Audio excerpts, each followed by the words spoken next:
I was lucky enough to snag 6 tickets to see Garth Brooks in Vegas. My friends and I had made plans to go as 3 couples, but I can't really afford to pay for 6 tickets. The concert is kind of expensive. I told my friends that I needed the money for the tickets before my credit card was due. They both promised they would get it to me. I reminded them a few times, and they both forgot. I called my sister and asked if she knew anyone who might like to go. She said that she and my stepsister had been talking about going. We decided to make it a family trip. They paid me immediately, and I transferred the tickets to each of them. Last week, one of my friends saw that I posted on Facebook about going with my sisters. She asked why I was going twice. I told her I wasn't. I needed to pay my credit card bill, so I sold 4 of the tickets. They went ballistic. I don't have any credit card debt, as I pay my bill in full every month. They both assumed I would be okay, just paying the minimum monthly payment as they do. They expected me to save them the tickets, even though they didn't pay me. I told them both to check their text and see where I had agreed to do that. I sent them screenshots of where they agreed to pay me before my bill was due. They're angry because all the tickets left are either resale or expensive floor seats. I'm mad at them for trying to screw with my credit. They're mad at me because they've booked time off to go to the concert. Am I the idiot? Not the idiot. The tickets were never theirs because they never bothered to pay for them or ask you if they could make other arrangements, which would only be acceptable if it was okay with you. If they can't remember to pay you before the concert, what odds would you have given them that they'd remember to pay you back afterward? Ding, ding, ding. At least some of them hope to never have to pay, that OP would just forget. With friends like these, who needs enemies? I'm glad OP went with people who were actually good company and respectful of other people's finances. Exactly. I will protect myself from enemies, but God saves me from my friends. I hate when friends take advantage of the person who generously puts the whole amount of an excursion on their credit card. I'm the same way. I pay it off in full every month, and I would not be okay with just paying the minimum and not the whole statement balance. Your friends are selfish and petty. That's so crazy. They expected you to front them for 4 tickets? Enjoy the concert, OP. You dodged the bullet. Everyone's the idiot here. I do wonder, before you talk to your sister, did you tell your friends anything like, hey, I'm going to sell the tickets because you guys haven't paid your share? Unless you send me the money within the hour, the tickets are gone. Also, don't buy tickets for people who haven't already paid for them, or don't buy a large number of tickets that you don't know if you'll be able to sell or not. Avoid this type of situation, because if your sisters hadn't bought the tickets, you would have been out of the money. And find less entitled friends and ones who can read. So when I, female nearly adult, was 5, my dad left my mom and me. Since then, I've seen him 3 to 4 times at family functions. From my family, I found out he got married and had other kids. I figured he wouldn't have been a good dad just because of the type of dad he's been to me my whole life. Yesterday was my great-grandma's 100th birthday, so we were doing a big party for her. A few days ago, I found out from my grandma that my dad's going to be there, and more than likely with his kids. I was still going to go, though, because I've always been close to my great-grandma. About an hour after me being at this party, my dad, his wife, and their 2 kids walk in. The kids were toddler and young grammar school age. I watched them off and on throughout the party. My dad was actually being a dad. He was playing with his kids and listening to them, and he even had cute nicknames for them. Then my dad approached me and said, hey, my name. How've you been? It's been a while. I admit I was upset seeing my dad act like someone he never was to me and has never put in the effort. So I said I was okay. I then pointed over to his kids and said, congrats on being a dad this time. My dad got mad and said he was sorry, but he couldn't change the past. But he never even puts up an effort now to call or text me or wants to come visit me. I then had other family members tell me I needed to grow up and get over it and now be happy for my dad. So Am I the idiot? Not the idiot. Get over being abandoned by your father? More than your dad, his family's the idiot. Clearly, they've enabled him. They saw your dad be a complete deadbeat to one kid and an engaged dad to others. How doesn't that make them angry unless something massive happened to change him on a fundamental level? It shows he was always capable of being an engaged parent, but chose not to be and continue with that choice. I think his reaction is quite telling. He can't change the past, as if OP still isn't the child that he's abandoned and has never tried to make amends. Instead, he's coming over to soothe his own guilty conscience by engaging in awkward banter when moments before, his own kid that he abandoned gets to watch what other children get from her father. It's really cruel, and the fact that the family thinks it's okay that this man abandoned his daughter is messed up. OP, if I were to give you advice, it would be to block the people telling you to get over it. They don't have your best interest at heart. If they cared, they would reprimand your father for not being a father to you, not you for having understandable grievances with his lack of involvement in your life. His responsibility is to fix it in the present and future. His deadbeat butt didn't even try. If anything, you were too nice. Should have given a lot of choice words to him. I, 25 female, have friends, a couple that moved a while back to another state because of college and decided to stay there, even after graduating. We keep contact via texting and video calls, but we've never seen each other face to face since they've moved. They decided to travel to the city I live in so we could spend time together. We had all chosen a lot of things to do in the 2 weeks they were supposed to spend here. The conflict is that I don't want them to stay at my apartment, like sleep there overnight while they're here. Still, they don't have family or other friends in this state or close by that they can stay with, which means they'd have to pay for a hotel. A day ago when they arrived, we were talking, and I asked them which hotel they picked. They were confused, and Anna, 26 female, asked what I meant. They thought they were going to stay at my apartment with me. We hadn't discussed where they would stay before they came here, and I assumed they knew they were going to stay at a hotel, since they never stayed at my home like that. And they know I don't let anyone stay over like that. Not even my parents or my boyfriend. They said they thought I had changed my mind about these things, but I never said I had. They assumed I did. I live in an apartment alone, and even though there isn't a guest room, I have an old mattress that I could put in the living room or in my hobby's room, or they could sleep on the couch, but I refuse to do so and to pay or help pay for the hotel. They're both very annoyed with me and think I'm being selfish, but James, 25 male, is furious. He thinks I'm being ridiculous. Anna agreed to pay, but James wanted to either go back or make me let them stay in my apartment. They're staying at a hotel at the moment, and we didn't do what we had planned to do yesterday. Anna texted me that she's trying to convince James to stay in the hotel, and maybe she will, but they both think I should change my mind. The reason I don't want them or anyone to stay over is that it makes me very uncomfortable to have someone in my home while I'm asleep or not there. I hate the idea of someone touching my things without my permission, or seeing something I'd rather they not see, or even stealing something. And they know that, but thought I had become more lenient about it. I asked my parents and other friends what they think.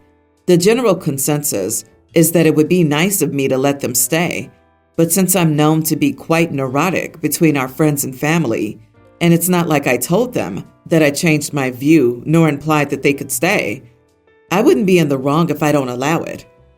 Not the idiot. The polite thing to do might be to offer to help Anna look online for an inexpensive place for her to stay, and she can let James figure out what James wants to do while you and Anna have fun doing everything on your guy's schedule. However, who the heck expects to just come crash at someone's house for 2 weeks? Who the heck plans a trip without having accommodations 100% squared away? Inconsiderate, entitled people. They thought she had changed her mind? No. They thought they could throw a fit and bully her into changing her policy.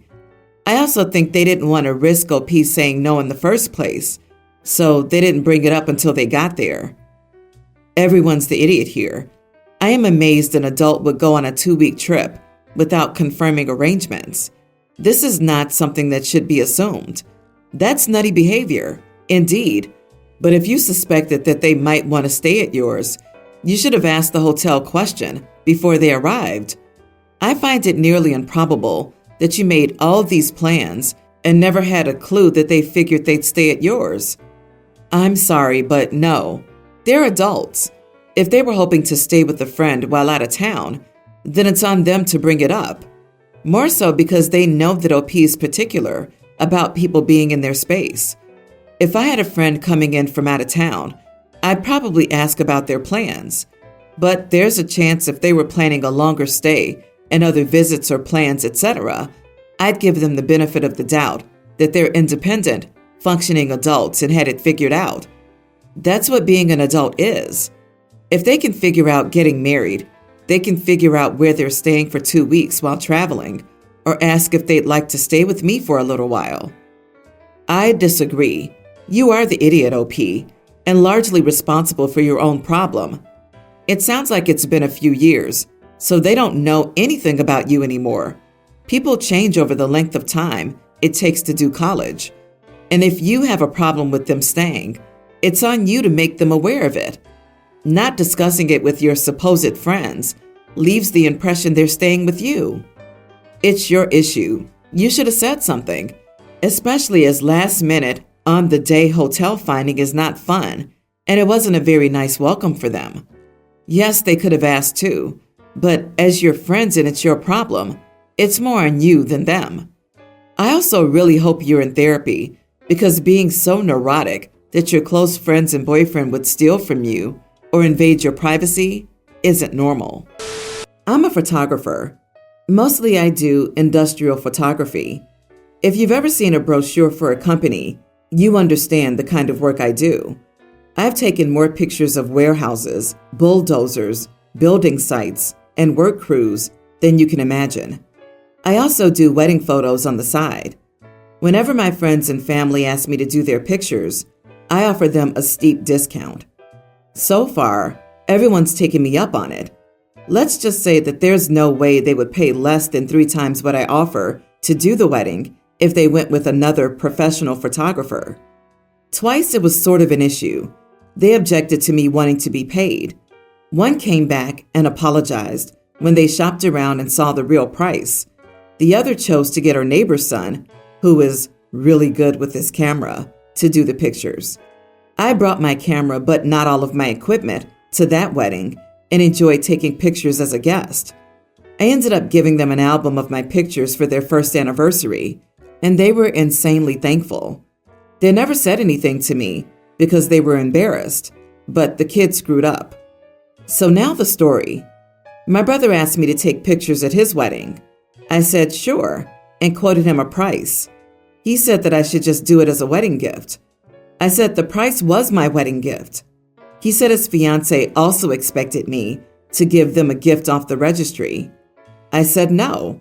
I said I'd be more than happy to attend as a guest, and got on my phone in front of him and got a gift off their registry. I said since I had now purchased a gift, I would not be taking pictures. I'll probably still bring my camera because I like taking pictures. He said I'm being an idiot and cheap, since it doesn't cost me anything to take pictures, and I shouldn't try and make money off of him. I told him that I needed my bathroom remodel done, and I wanted it done at the cost of materials, since he's a contractor, and it'll cost him nothing in labor if he does all the work himself. Our parents are staying out of it because they know I've always been paid for taking pictures. Only my brother and the bride's side of the family think I'm in the wrong. Am I the idiot? Not the idiot. I think that's a fair trade. You do the photos for free, and he does remodeling for free. For some reason, the idea of this job is literally my livelihood goes over people's heads when it's their friends and family. But it's just taking pictures. Doesn't matter. It's your full-time job. Not to mention the steps such as editing that they conveniently seem to forget about. But you love your job. Doesn't matter. still a job, still need to be paid. He wants you to work for free, and the fiancé expected you to buy a gift off the registry? You're better than me. I would have laughed in his face and walked out. What entitled and greedy people. People love to pretend that photographers don't do hours of real work during and after an event. The entitlement with weddings is so insane to me. Congrats, you're getting hitched. What more do you want from me? You offered them a steep discount on your normal rates as a gift. They chose not to accept. I wouldn't hire my sister to work my wedding. I'd want her to be present as a guest and celebrating as a guest and be in the photos and not behind the camera. Although I'd certainly be asking my photographer sister for recommendations. But your brother clearly doesn't value you or your work at all. I have really long hair that goes down to my back. It's about 2 feet of hair. It's always been a strong point of pride because I spend a lot of money maintaining and caring for my hair. My boyfriend has always pushed me to cut it, but recently, he's been even more insistent. He handles all of our home's grittier cleaning since I can't handle dust. He does sweeping, wiping down, and vacuuming. I handle cooking and cleaning that doesn't make me interact with dust, like dishes, laundry, and some of the trash cans. But because of that, he complains that he has to spend a lot of time cleaning up my hair shedding. He says it makes cleaning take way longer than it has to. He even says that, though he's responsible for cleaning, I should be responsible with my hair. And if it sheds this much, then I should consider cutting it. But he doesn't want me to go shorter by like an inch or two. He wants me to cut off half of it so that it goes down to just behind my shoulders. I'm unwilling to part with that much, but he insists that I should. But I really would rather not cut my hair. My nieces have both also recently started learning how to braid hair, and it's been really fun bonding with them through braiding our hair too. I think cleaning up my hair is really just a part of the housework, along with his hair shedding too, and I don't see a need for me to cut it. I have hair above my shoulders. I still shed constantly. It's everywhere. Cutting won't stop the shedding. I'm highly allergic to dust, but I live alone, so when I clean, I use a mask, wear my glasses, and have long sleeves and gloves. Try that so you can help with the cleaning more. And if you really can't be around dust, then maybe just try to clean up your hair whenever you can. But you are absolutely not the idiot for wanting to keep your hair. Cutting it won't solve the problem, but now you'll also be unhappy. What a laughable request, especially because you'll lose just as much hair, only shorter ones. I would love to hear his explanation for how it's that much more difficult to vacuum up a 24-inch single strand of hair than a 12-inch strand of hair. My vacuum can handle either. First off, the cleaning thing is a complete red herring. Whatever is behind his demand, it has nothing to do with cleaning up your hair. He might genuinely prefer you with shorter hair, or he might try to get you to adopt the hairstyle of the girl who got away or something else. But I can guarantee it's not about finding hair around the house. That's an insanely trivial reason for pressuring someone to change their identity. So don't do a thing until you find out what's really going on. And frankly, his method of nagging you and pressuring you to change is pretty off-putting and completely disrespectful. It's not something I do to a partner. I might remark once how attractive I found a particular style and how I thought it might look good on her. But if she chose otherwise, I'd let it drop. It's her body after all. You're entitled to look however you like.